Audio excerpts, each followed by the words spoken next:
Okay, I'll try. I have quite a long presentation. It's full of theory because it reflects our commitments in addition to a bit of what we're doing currently. So I'll give you a brief about the group, Haggar Group and its background, and our new focus areas and how they're linked to the SDGs.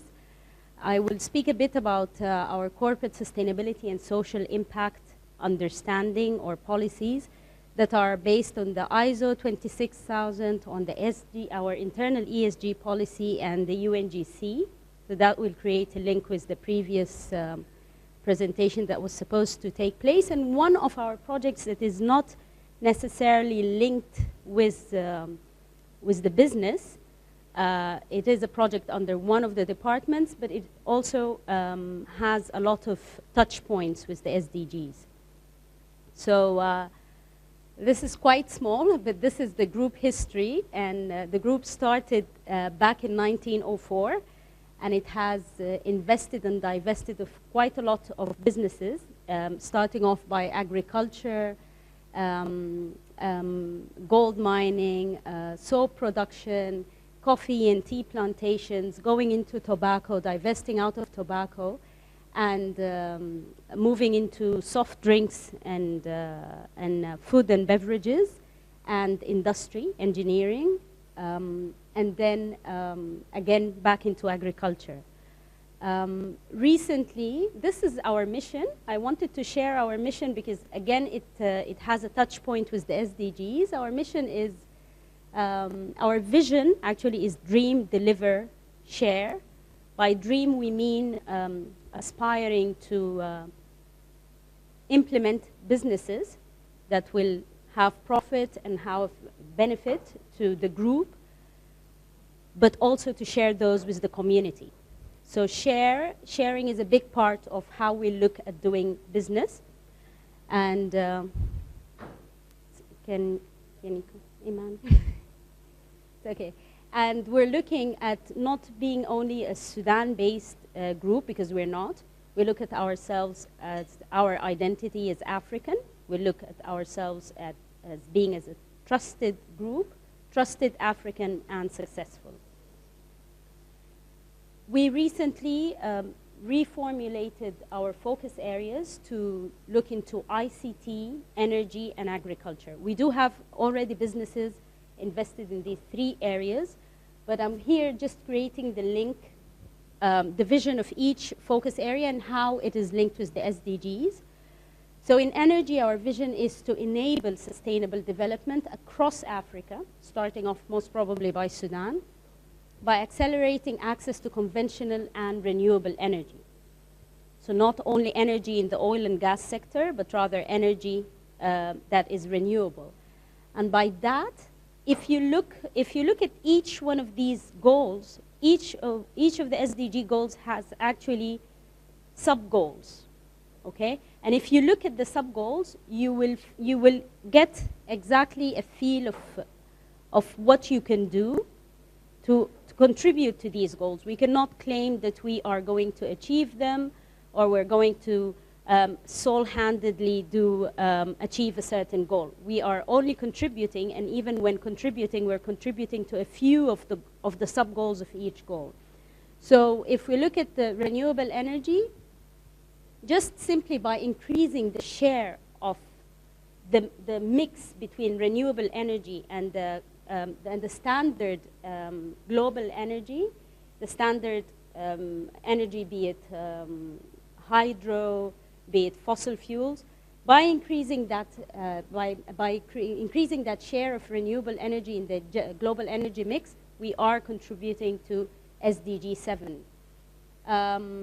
Again, expanding infrastructure and upgrading technology for supplying modern and sustainable energy in all developing countries, and particularly the least developed countries, which the majority of also lie in Africa, we are contributing to SDG 7. This is an SDG that appeared a lot in the SAY group projects, but Iman chose to ignore. I think it's the 12 responsible consumption and production. It's you have a lot of that SDG in your projects? Basically because when you help farmers and small-scale herders, in producing responsibly, you have a lot of SDG 12, yeah, Iman, I'm saying, which is the responsible production and consumption. In ICT, we are responding to SDG 9. So by significantly increasing access to information and communication technology, we have an ICT company that operates in Ghana, Nigeria, and Senegal, and another in Sudan. So this is linked with SDG 9. In agriculture, our vision is to support Africa's growth by fostering the trade and value-add processing. So trading in a lot of commodities, agricultural commodities, and value add to these commodities. And by that, we respond to 5 SDGs, particularly 1, 8, 9, 11, and 12, and 15. 15 is life on land. When you work on land, you combat desertification, you also create job opportunities, and you combat poverty. One last thing, no, it's not one last thing, but I would like to take us a few steps back to reflect what is our understanding of CSR and CSI, and why do we call it CSI? Can you just, no, you're going backwards. Yes. So we aim at running our group in a way which balances the need of the group to make profit with the impact the group has on the environment, on the community on which we operate, and the people with whom we employ or we have an effect on, either directly or indirectly. So with the regional expansion we had we underwent, we had to comply with international CSR standards. So our CSR policies are led or guided by the ISO standards 26000, by the UN Global Compact 10 principles, and by the UN Sustainable Development Goals, and our ESG policy. So hence, we have gone the extra mile not to only deal with the negative impacts, because as a business, whether we like it or not, we do have a negative impact. So you need to deal with the negative impact, and we are striving to fully integrate social, environmental, and governance issues into our business plans and our strategic plans. So the core business activities. Hence, we transformed. We do not refer to CSR or corporate social responsibility anymore. We do not refer to it as such. We refer to it as corporate sustainability and social impact. When we look at our CSI principles, we are basing them on the ISO standards of organizational governance, fair operating practices, the environment, labor practices, community involvement and development, human rights, and consumer issues. So we look at different things under these themes, ranging from compliance to environmental projects, to community development projects. That could be education, it could be health, it could be water and sanitation, it could be calculating our carbon footprint, it could be how we deal with our consumer issues, it could be having a responsible supply chain, fair competition, accountability, transparency. All of these factors fall into a business being sustainable and minimizing the negative impact we could have. We have recently adopted a policy, an ESG policy, which we are yet to transform into activities and indicators for monitoring and evaluation. And an ESG policy, it acts as a guideline and framework for the business and the people within the business to identify what investments could we go into and our business operations. So we have an ESG policy is composed of an environmental focus, a social focus, and a governance focus. So our environmental focus is mainly around reducing our carbon emissions and promoting material efficiency in our supply chain. Our social focus involves the well-being of our employees and the awareness of our local communities and how our businesses affect them. And the governance focus centers around due processes, best practices, accountability, compliance, anti-corruption, and all of that. So I will not take you through these. If you can just move on until, because these are detailed activities that we can do and are doing under the environmental and social and governance focus. We are also a signatory of the UNGC. The UNGC local network, we have been, the chairman, our chairman, Sayyid Anis Haggar, has been one of the founders of the local network.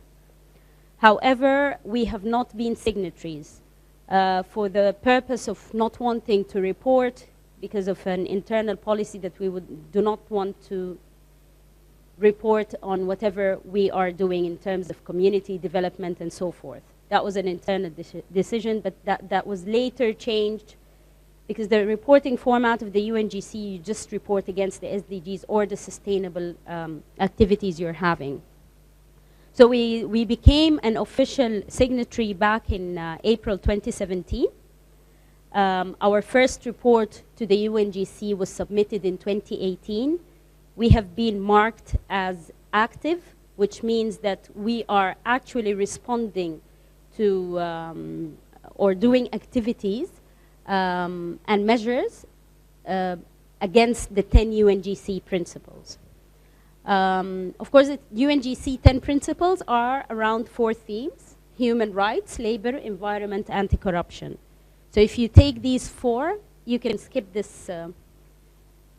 If you take these 4 focus areas and work on them, you are already cutting a long way or crossing a long way in making your business sustainable.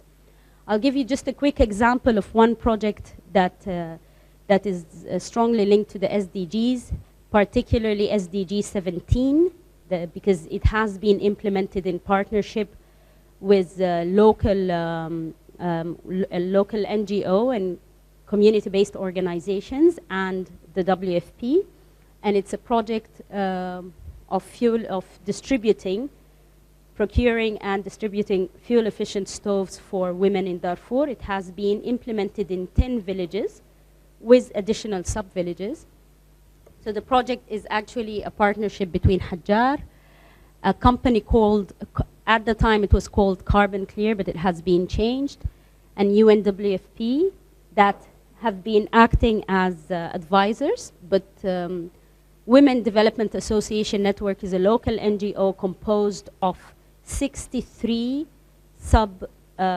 or community-based organizations in Al-Fashir, composed fully of women, and they were the actual implementers. We were co-implementers, and WFP and Carbon Clear were providing us with the technical support. The aim of, or if you can go back please, the objective of the project is to reduce the depletion of natural resources, namely firewood, in the state of North Darfur via the promotion of a stove that is fuel efficient. Please. The location of the project is in Al-Kuma and Al-Fashir localities, and the villages have been selected based on the need for intervention because of the depletion of the firewood. We have distributed 5,000 stoves, and we aimed at reducing 5,950 tons of carbon, of CO2 per year, a total of 41,000. That was the initial figure when we initiated the project. The project started in 2013. The actual activity started in 2014. We recently have been monitored and evaluated and verified that in the first 3 years only, we have reduced 12,681 tons. So the idea of the project is to actually generate income by trading these carbon credits and sharing the income with Women Development Association Network.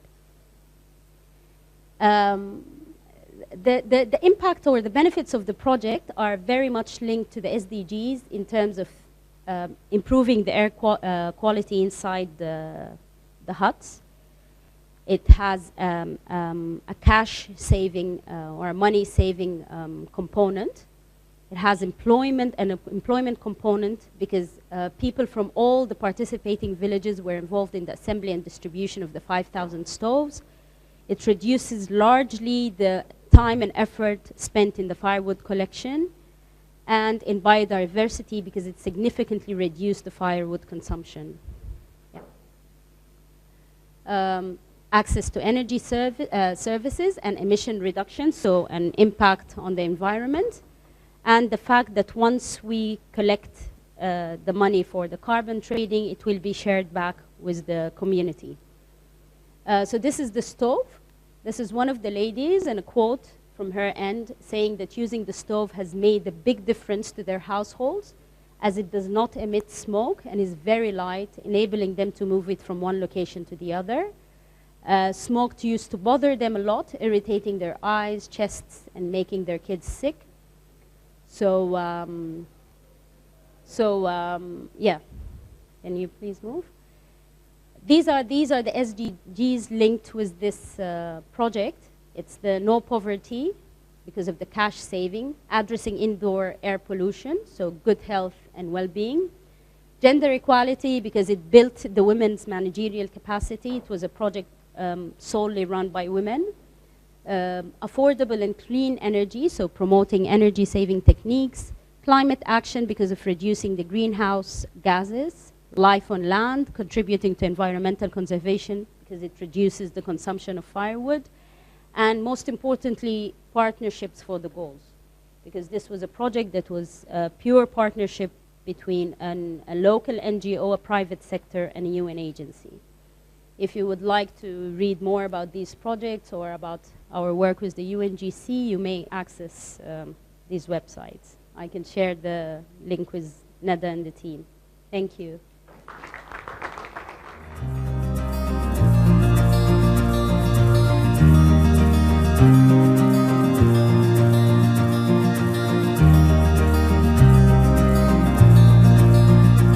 So please remember, if we all help and do a little bit, it will make a big difference